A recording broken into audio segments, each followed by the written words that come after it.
सोचा योग की भट्ठी में तो जाना है, तो मैंने 2 दिन तो प्रयोग किया ही शुभ भावनाओं का, तो कुछ तो उसका असर हुआ ही हुआ। तो आज युवक से पूछ कर देख लेता हूँ, जैसा जवाब मिलेगा उससे पता चलेगा। तो गया युवक के पास और कहा, देखो आज हमारे सेंटर पर योग की भट्ठी है, तो यदि आप कहो तो मैं जाऊँ। हाँ, जो रोजाना इतना विरोध करती थी, ऐसी तो मेरी वजह कैसे आ गया इतना बड़ा परिवर्तन? उसके मन की शुभ भावनाओं ने उसकी मनोवृत्तियों को बदल दिया। इतनी बड़ी शक्ति है हमारे मन की शुभ भावना। तो आप में से विकलों के सामने कोई ऐसी समस्या हो तो आप भी प्रयोग करके देख सकते हैं। अगले पॉइंट, हलचल का कारण बनता है व्यक्ति का अकेलापन। मैं अकेली ज्ञान चलता हूँ, मैं अकेला हूँ, कोई विघन आ गया तो क्या होगा? हम अंत तक ज्ञान में चल पाएंगे, नहीं चल पाएंगे। अकेलापन भय का, चिंता का, हलचल का, दुख का कारण है। वैसे तो बाबा ने बहुत बार बताया है मेरे पास, बच्चे में सदैव तुम्हारा साथी बनकर साथ हुआ। एक तो हम उसके लिए अपने सदैव श्रेष्ठ मान रहे। तो पहले बताया मैंने, हलचल का कारण बनता है व्यक्ति का देह का वाहन। उसकी जगह उसे खत्म करने के लिए स्वमान का अभ्यास करें। मैं मास्टर सर्वशक्तिवान आत्मा हूँ। दूसरा, सर्वशक्तिवान बाबा मेरे साथ। भगवान को सर्वशक्तिवान को साथ बना करते, कहीं भी जाओ आओ कुछ भी करो, 2 मिनट बाबा को याद कर कहो, बाबा मैं खड़ा नहीं, सेवा पर जा रहा हूँ, आप भी मेरे साथ चलो। तो आप अनुभव करेंगे जैसे कोई व्यक्ति किसी का साथी बनकर साथ में आता है, ऐसे भगवान हमारा साथी बनकर साथ में आता है। और जहाँ सर्वशक्तिवान भगवान साथी बनकर साथ दे रहा हो, तो वहाँ असंभव भी संभव होता चला जाएगा। सब कुछ सहज और सरल। बड़ी से बड़ी समस्या भी है कि एक प्रक्रिया का काम। मान लो बहन जी आपको कोई ऐसी सेवा दे दे जो आपने कभी की नहीं, तो सोचेंगे ना मैं ये सेवा कैसे करूँगी या करूँगा। लेकिन यदि आपने बाबा की सेवा समझकर हाथ कर लिया, तो बाबा आपसे वो कार्य करवा लेगा। तो कराने वाला तो वो है, आप हमको तो सिर्फ विनती ही करना है। तो इसलिए बाबा की सेवा में कभी भी ना नहीं करनी है, सदा हानि का पाठ पक्का करके चलना है। तो ऐसा ही अनुभव। एक बार हम, ये बात आज से करीब 41 साल पहले की, मुझे 42 साल हो गए लंदन में रहते हुए। तो उस समय तो शांतिवन ज्ञान सरोवर कुछ नहीं बना था, जो था पांडव भवन था, सभी दादियाँ वहाँ रहती थी, बाबा भी वहीं आते थे। तो मनोहर दादी ने एक प्रोग्राम बनाया, जिन भाई बहनों पर क्लास कराना, भाषण करना नहीं आता तो उनके अंदर वो कला आए। तो मेरे को कहा दादी ने आपको भाषण करना, और हमने चुपचाप सुन लिया, ना हाँ किया ना क्योंकि भाषण करना आता नहीं है तो हाँ भी कैसे करें। और दादी ने बोला तो ना ही कैसे करें। और मैं बाबा के कमरे में गया, मैंने बाबा को याद कर कहा, बाबा मेरे को दादी ने बोला भाषण करना है, तो मेरे को तो भाषण करना आता नहीं, मैं कैसे भाषण करूँगा। तो बाबा की तरफ से टचिंग मिली बच्चे, बाबा ने उनको वरदान दिया, तुम्हें कल के यही रहना। बस ये परिस्थिति में आके थोड़ा शक्ति आई।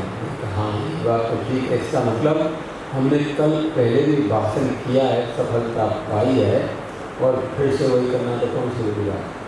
तो थोड़ा शक्ति आई। बाबा को याद कर ये बता दिया, बाबा यदि कुछ नहीं आए तो आप जाना, आप की भाषण तैयार होगी। प्रोग्राम ऐसा था, टॉपिक किसी को बताया नहीं जाएंगे, कहा ज्ञान योग के टॉपिक होंगे और चिट्ठी बना कर रख दी जाएंगी। उसी समय आओ, चिट्ठी उठाओ और जो टॉपिक निकले उस पर बोलो। ऐसा वो प्रोग्राम था 3 मिनट के लिए। उसका नाम रखा गया काल्पनिक भाषण प्रतियोगिता, अर्थात आप जो हैं वो नहीं कल्पना करके बोलिए, दूसरे को बोलिए। जैसे कई बार छोटे बच्चों को नहीं क्वेश्चन दे देते हैं, यदि आपको भारत का राष्ट्रपति बना दिया जाए तो आप क्या करें, तो अपनी कल्पना से बोलेगा ना। तो ऐसे ही ज्ञान योग के क्वेश्चन चिट्ठी बनाकर रख दी जाएंगी, उसी समझाओ उसको, चिट्ठी उठाओ, जो टॉपिक है अभी तैयारी करके क्या करें, टॉपिक का ही मालूम नहीं। और एक नया मनोरंजन इंटरेस्टिंग प्रोग्राम था, सब लोग देखने सुनने के लिए आए। रात के 8:30 बजे ओम शांति वन का हाल फुल भर गया। सब दादे दादियाँ आगे बैठे हैं जिनको कुछ बोलना नहीं आता, ऐसे लोगों को स्टेज पर बिठा दिया गया। 7 बहनें 7 भाई सब नए नए, क्योंकि ऐसे लोगों को ही सेलेक्ट किया गया उनमें से जिनको क्लास कराना, भाषण करना नहीं आता था, क्योंकि उनको सिखाना है, और उनमें से हम भी थे। तो प्रोग्राम शुरू हुआ, 3 लोगों ने हमारे से पहले करा, चौथा नंबर हमारा आया। हम भी गए और चिट्ठी उठाई और खोल के देखा तो बड़ा वंडरफुल टॉपिक निकला कि यदि आपको ब्रह्मा कुमारी बना दिया जाए तो आप क्या करें। अब एक तरफ तो पढ़ के हंसी आए, दूसरी तरफ विचार करें कि इस पर हम क्या बोले, तो बिल्कुल ही अपने से अलग टॉपिक। अच्छा, सोचने का भी टाइम नहीं, माइक के आगे खड़े बोलना ही अपने। तो मेरी भी दिन कुछ नहीं आया, मैंने बाबा को याद कर कहा, बाबा अभी देखो मेरे को तो कुछ नहीं आता है, अभी आप या और आप ही भाषण करो। और ऐसा नहीं हो लोग हंसी उड़ाएं, पहली बार स्टेज पाएँ, भाषण अच्छा होना चाहिए, ये भी बाबा को याद करके बोल दिया। और जैसे ही ओम शांति कहकर बोलना शुरू किया तो सचमुच ऐसा लगने लगा जिसकी बाबा ऊपर से बुद्धि में पॉइंट टच कर रहा हो, पॉइंट से बुद्धि में आती गई, हम बोलते गए, और हर पॉइंट के पीछे लोगों की इतनी ताली बजी, इतना अच्छा बोलिए तो उसमें फर्स्ट नंबर आया।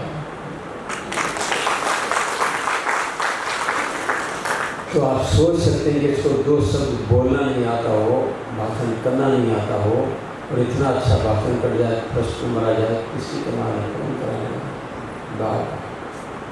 तो उस दिन के बाद हमारा क्लास कराने का, भाषण करने का प्रोग्राम शुरू हो गया, बाबा ने कला हो गया।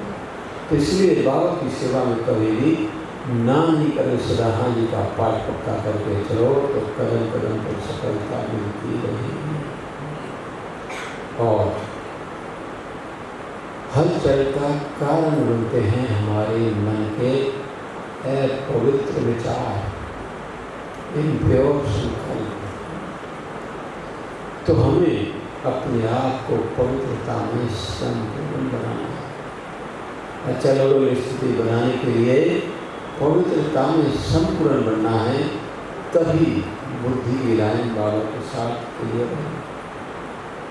जैसे जैसे अंत का समय समीप आता जा रहा है, तो हम सब देख रहे, जैसा बताया, हलचल से दुनिया में बढ़ती जा रही है। तो उन हलचल के प्रभाव से या हलचल के समय कब कहाँ क्या करना है, उसकी सही टचिंग बाबा से लेकर वैसा करने में सफल हो सके हम, वो तभी संभव होगा जब हमारी बुद्धि की लाइन निरंतर भगवान के साथ क्लियर रही, तो सही समय पर आप सही टचिंग ले सकेंगे।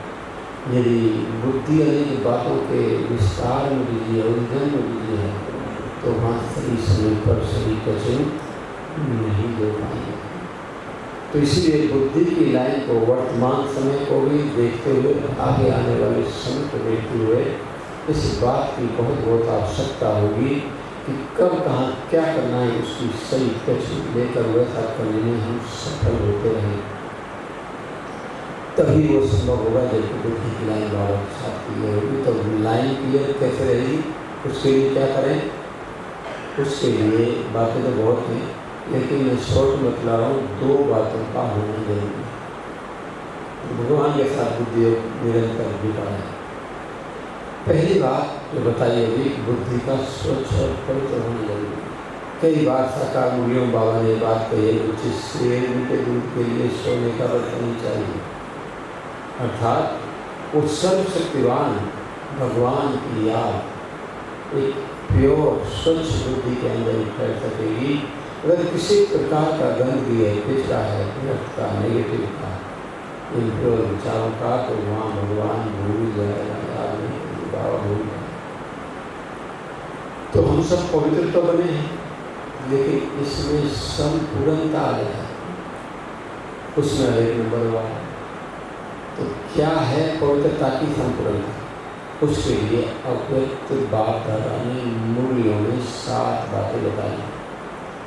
उन 7 बातों को हम अपने जीवन की धारणा में लाकर चलें तो पवित्रता में संपूर्णता आती जाएगी। और जितना जितना पवित्रता में संपूर्णता आती जाएगी, उतना उतना बुद्धि की लाइन बाबा के साथ क्लियर हो जाएगी। तो पहला स्वरूप है संपूर्ण पवित्रता का स्वच्छता। क्या स्वच्छता?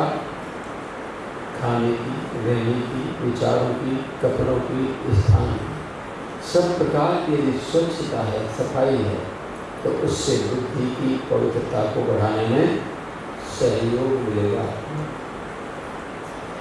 दूसरा स्वरूप है संपूर्ण पवित्रता का मन, वचन, कर्म से ब्रह्मचारी होना। अर्थात मनसा वाचा कर्म, जो कुछ ब्रह्मा बाप ने किया है, उस सभी को कदम कदम पर फॉलो करके चलने वाली आत्मा को ब्रह्मचारी कहा जाता है। तीसरा स्वरूप है संपूर्ण पवित्रता का एक व्रता। एक व्रता अर्थात एक बाप दूसरा न कोई, ऐसी धारणा हमारी कहाँ तक बनी होनी चाहिए। चौथा स्वरूप है संपूर्ण पवित्रता का एक साकार। मुरली बाबा ने बात कही, अमृत वेले से रात्रि तक सभी नियम मर्यादाओं की पूर्ण पालना हमारे जीवन में हो, उसे कहेंगे संपूर्ण पवित्रता। पांचवा स्वरूप संपूर्ण पवित्रता का भगवान का व्यर्थ संकल्प भी अपवित्रता है, इसलिए उससे भी मुक्त बनो। सदा समर्थ विचार का स्वरूप बन के चलो, उसे कहेंगे संपूर्ण पवित्रता। छठा स्वरूप संपूर्ण निर्विकारिता, अर्थात किसी भी विकार का अंश मात्र भी हमारे अंदर न हो। एक मुरली बाबा ने कहा कि मोटे मोटे 5 विकारों को तो सब बच्चों ने जीत लिया, लेकिन उनके जो छोटे छोटे बाल बच्चे हैं ना, उनको अभी तक कईयों ने अपने पास संभाल के रखा हुआ है। तो क्या है वो बाल बच्चे? ईर्ष्या, द्वेष, घृणा, जैसी नफरत, सुस्ती, आलस, सर्वदा कंपैरिजन करने की, जो भी नेगेटिव बातें हैं, अगर उनमें से एक भी हमारे अंदर है तो वो भी अपवित्रता की लिस्ट में गिनी जाएगी। तो किसी विकार का अंश मात्र भी ना हो, उसे कहेंगे संपूर्ण पवित्रता। सातवां स्वरूप है संपूर्ण पवित्रता का संकल्प अथवा स्वप्न। कोई भी अपवित्र संकल्प बुद्धि को टच ना करे, उसे कहेंगे संपूर्ण पवित्रता।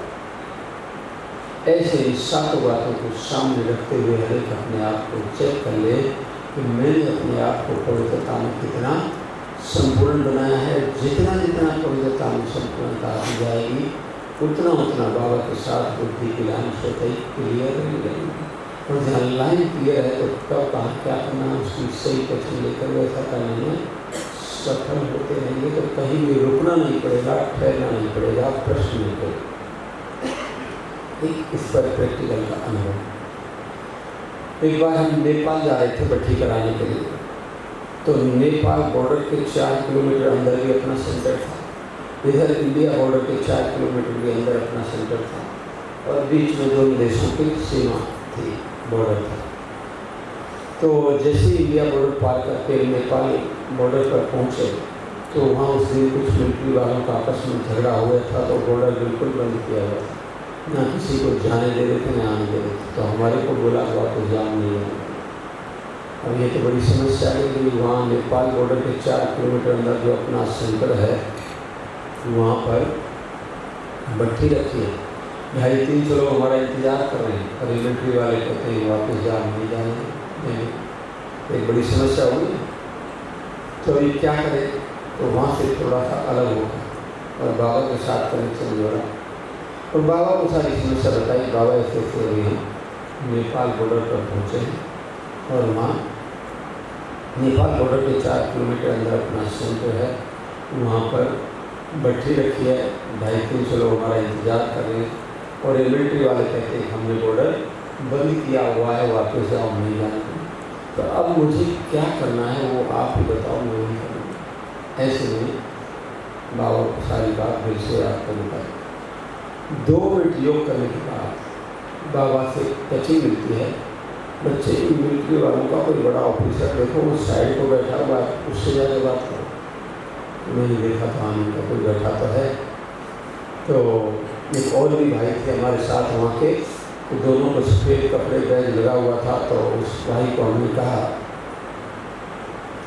मैंने कहा भाई ये मिलिट्री वालों का कोई बड़ा ऑफिसर देखो उस साइड को बैठा हुआ, फिर से चल के बात करो। तो गए, दोनों को सफ़ेद कपड़े बैग लगा हुआ था। तो उस भाई ने कहा साहब हम ब्रह्मा कुमारी आश्रम से आए हैं, ये भाई हमारे माउंट आबू हेडक्वार्टर से आए हैं और इनका नेपाल बॉर्डर के 4 किलोमीटर अंदर हमारा सेंटर है, वहाँ पर एक बड़ा प्रोग्राम रखा गया है। 250-300 लोग इनका इंतजार कर रहे थे, हमको नेपाल के अंदर जाना है। अच्छा था, ब्रह्मा कुमारी आश्रम से आए? हाँ जी। अच्छा तो कोई बात नहीं, करते जाए। जब 2 मिनट तो पहले ना हो गई, 2 मिनट के बाद हाँ हो गई।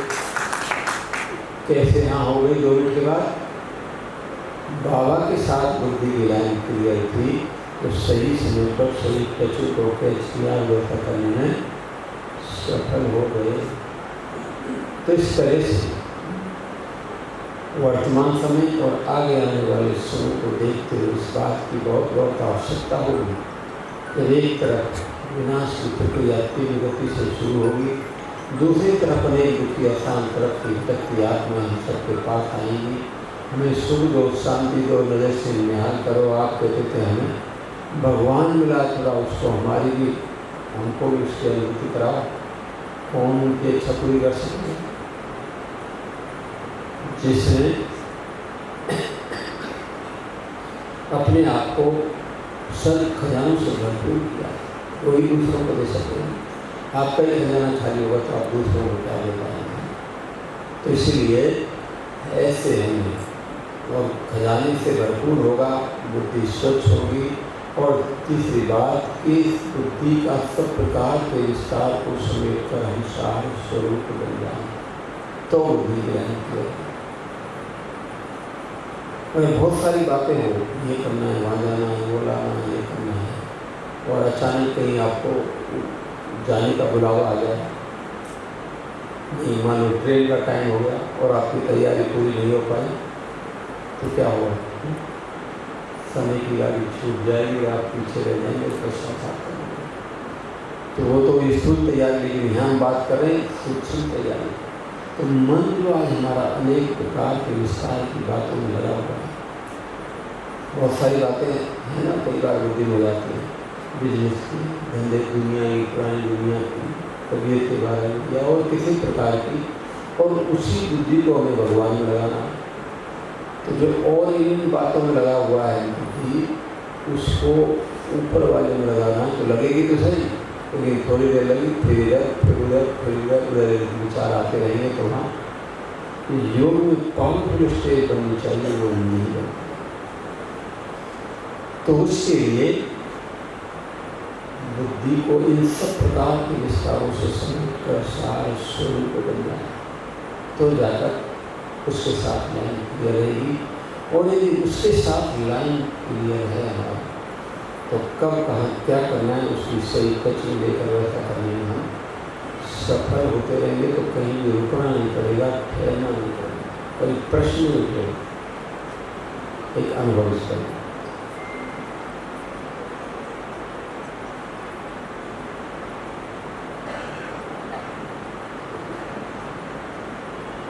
तो इसलिए जहाँ बुद्धि की लाइन क्लियर है, तो ये फाइनल दुनिया की सभी लाइन आपके लिए क्लियर मिलेगी।